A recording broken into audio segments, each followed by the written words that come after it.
Halo, kembali saya ajak Anda untuk berbincang dengan Bung Rocky Gerung. Bung Rocky Gerung ini kelihatannya akan ada tanda-tanda yang sangat kuat bahwa dinasti itu tidak hanya terjadi di pusat, tapi bisa sampai ke tingkat desa.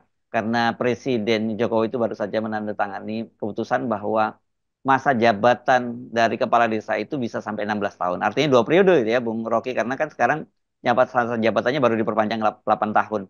Nah, kalau mengacu pada Pak Jokowi, saya kira nanti kepala desa juga bisa berunjuk rasa lagi, yang memungkinkan mereka untuk bisa jadi 3 periode dan kemudian menyiapkan dinastinya begitu. Ini bahayanya satu sistem demokrasi itu diatur hanya untuk kepentingan sesaat presiden kan. Tentu Ya, presiden masih mengukur bahwa nanti ada pemilu pilkada itu yes. 2004, maka dia sogok sekarang tuh supaya anaknya atau kader-kader dia itu eh, bisa muncul dari desa-desa itu. Jadi suara desa sebetulnya kan. Kan kita tahu bagaimana misalnya pola rekrutmen kepemimpinan di desa yang seharusnya lebih cepat dari nasional kan. Ya. Mestinya kepala desa itu 3 tahun misalnya supaya dia bisa jadi tempat pengkaderan kader-kader dahulu naik jadi mungkin wali kota jadi gubernur. Tapi kalau 16 tahun itu artinya membiarkan kepala desa itu menikmati sehabis-habisnya uang negara sebetulnya kan. Kan kemampuan kepala desa untuk mengevaluasi dirinya sendiri itu akan larut di dalam pemahaman dia, toh gue bisa 16 tahun. Hmm. Itu juga udah menimbulkan problem karena perubahan atau regenerasi atau kaderisasi justru berhenti ketika kepala desa itu bisa menetap dan membangun dinastinya sendiri kan. Hmm. Jadi 16 tahun itu ada kesempatan kepala desa membangun dinastinya. Ya, ini Ya. yang boleh kita sebut sebagai hilirisasi dinasti itu. Dan Ah, ya dan menarik. Hmm. Nah, Anda dengan tepat ini saya kira menggunakan istilah hilirisasi, beda dengan apa yang disampaikan oleh Gibran dulu ya. iya, ini yang kita maksud. Bagaimana Jokowi itu kelihatan despotismenya itu, kepongahannya, keangkuhannya kan.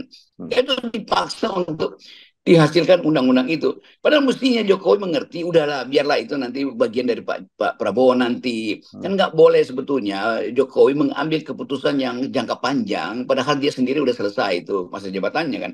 Prinsipnya kan begitu. Kalau Jokowi tahu etika politik, dia akan bilang, saya masih punya beberapa undang-undang, tapi ya udah, mari kita tunggu saja Pak Jokowi yang Pak Prabowo yang putuskan. Padahal padahal ini kan tinggal ya 5-6 bulan ke depan kan.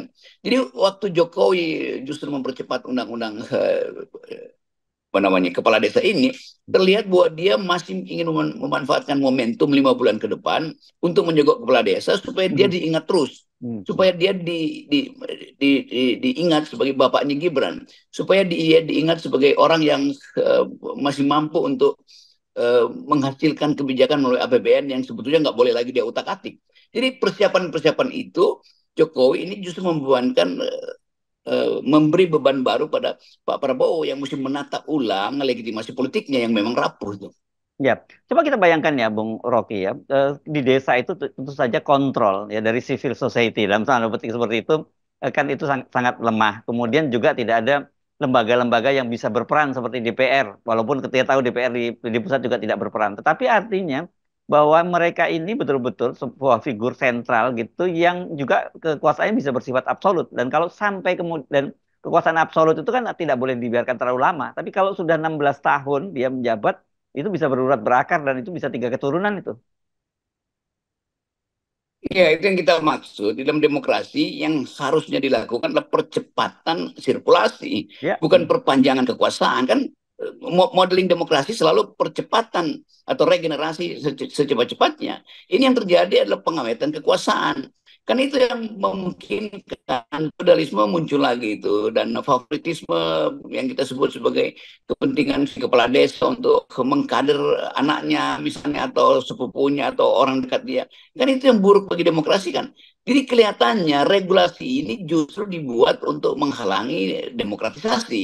Jadi betul-betul Jokowi nggak ngerti, dia nggak paham bagaimana mengelola sebuah negara demokratis kan.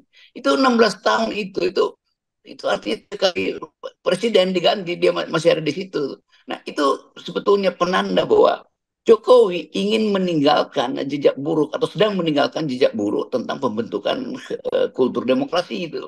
Dan itu yang akan dicatat juga sebagai ya yang diperpanjang di situ sebetulnya feodalisme, dinasti yang diperpanjang. Ya, oke, Oke, lanjut. jadi kalau kita lihat sebetulnya desain yang ada di kepala Jokowi itu dia ingin memberi kesan bahwa dia masih bisa mengendalikan kepala-kepala desa ini bahkan 16 tahun ke depan.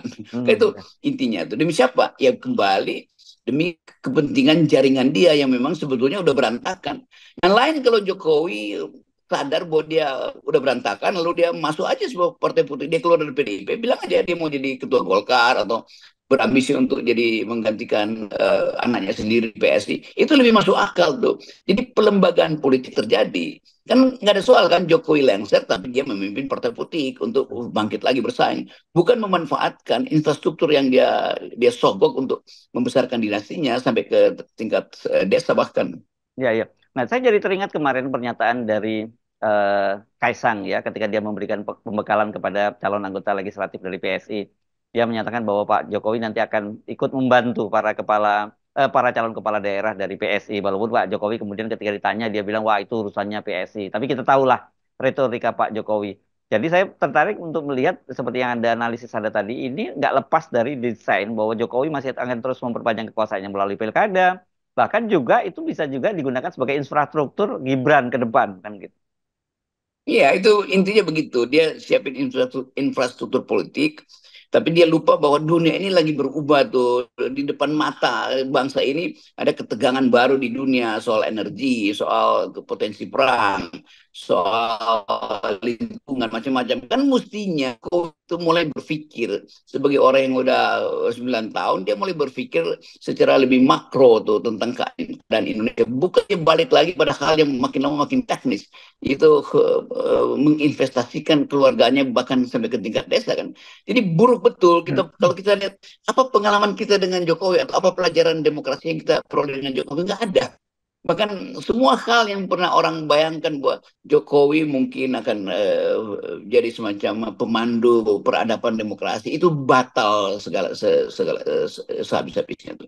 Dan bahkan Kaisang yang seharusnya juga punya kesempatan untuk membangun politik dengan kekuatan anak muda, akhirnya mesti pergi lagi cari bantuan bapaknya kan dengan mengundang bapaknya untuk ikut menentukan kader-kader PSI. Di semua ini akhirnya makin kuat merumuskan bahwa selama era Jokowi sebetulnya dari awal dinasti itu sudah direncanakan. Tapi saya kira ketika itu dimulai dari desa itu sangat berbahaya kan. Ini kan saya kira elemen terkecil dari sebuah kekuasaan begitu Bung Rocky dan ini tapi ini kan masif di seluruh Indonesia. Jadi jangan dianggap bahwa ini hanya sekedar oh diperpanjang 16 tahun, tapi ada soal yang jauh lebih serius. Artinya yang Anda sebut tadi hilirisasi dinasti itu sampai ke desa-desa. Ya, ini pelajaran buruk dari sejarah kita sebetulnya. Kita udah selesaikan semua itu sejak reformasi kan. Kan ada TAP MPR tentang etika pejabat publik. Itu Ya. juga mestinya ada di dalam kepala Jokowi itu. Kalau dia mengerti bahwa demokrasi itu membutuhkan kondisi etik tertentu tuh dan itu persyaratan moral kita, persyaratan kultural dari demokrasi. Jadi kelihatannya betul-betul kita bukan sekedar salah pilih itu memilih sesuatu yang sebetulnya tidak disukai oleh Saman. Dan kalau era Jokowi itu udah selesai, udah cukup di situ. Jangan dia perpanjang lagi untuk mengajarkan Kaisang, mengajarkan Gibran, cara dia berpikir yang betul-betul dinastikal tadi. Kita ulang-ulang kata dinastikal itu. Untuk mengingat bahwa dia memang tidak punya kapasitas untuk memimpin negeri ini. Dari segi apa? Dari segi konsep.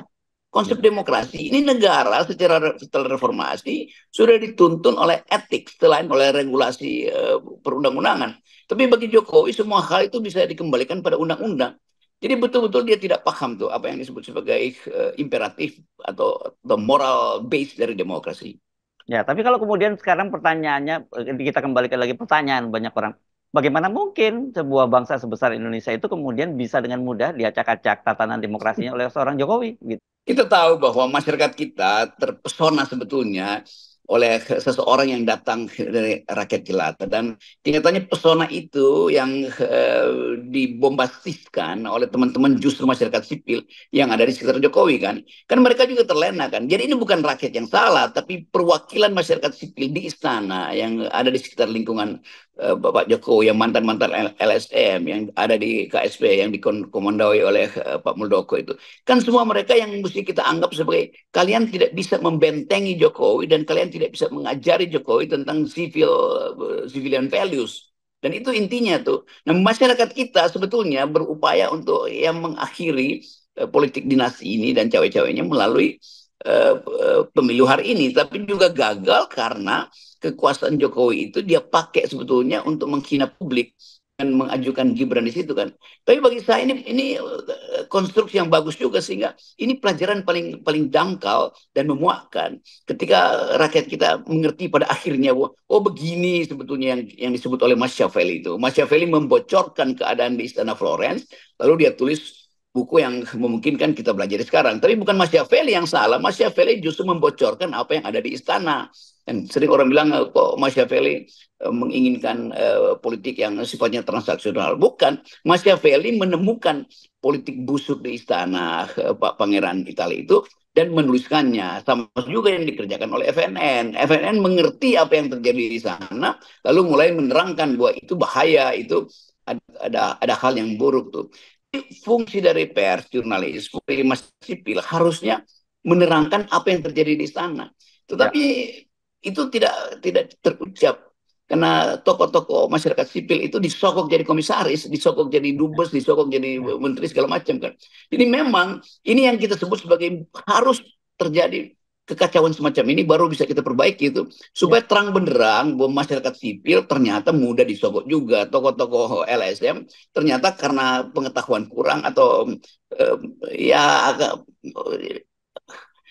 picik pikirannya itu dan seolah-olah nggak pernah makan sehingga tiba-tiba lihat ada lauk pauk yang banyak di sana berebutan di situ kan Ya, ini ya. semacam kerakusan juga dari masyarakat sipil sebagian masyarakat sipil yang ada di lingkaran Pak Jokowi. Ya. Nah, saya kira ini penting Anda untuk mengingatkan itu, memberikan semangat ya. Mungkin dengan terminologi, kalau lain Anda selalu menggunakan terminologi pembusukan atau mungkin terminologi yang umum adalah semacam kayak apa ya, growing pain gitu ya. Ketika bayi tumbuh giginya sakit gitu, itu untuk tumbuh jadi lebih bagus. Saya kira itu yang mungkin yang kita mesti berikan semacam kabar gembira buat Iya. Bang Tom. Viewer kita setidaknya begitu. Iya, itu kadang-kala orang menganggap kenapa kita biarkan. Justru itu tuh growing pain itu kita Ya. perlukan sebagai bangsa. Dan semua bangsa yang beradab memang masuk dulu dalam jebakan kekonyolannya sendiri sebetulnya kan. Nah, Iya. sebagian orang menganggap bahwa ya udah pembusukan itu sebaiknya tidak dihentikan dan biarkan aja kan. Ya. Jadi Ya. sekali lagi ini semacam nasib kita untuk tadi growing pain dan masuk di dalam rawa-rawa supaya kita dilatih, kita kuat untuk keluar dari rawa-rawa. Yes. Oke, baik, makasih Bung Rocky. Kita analogkan semuanya Ya. ya.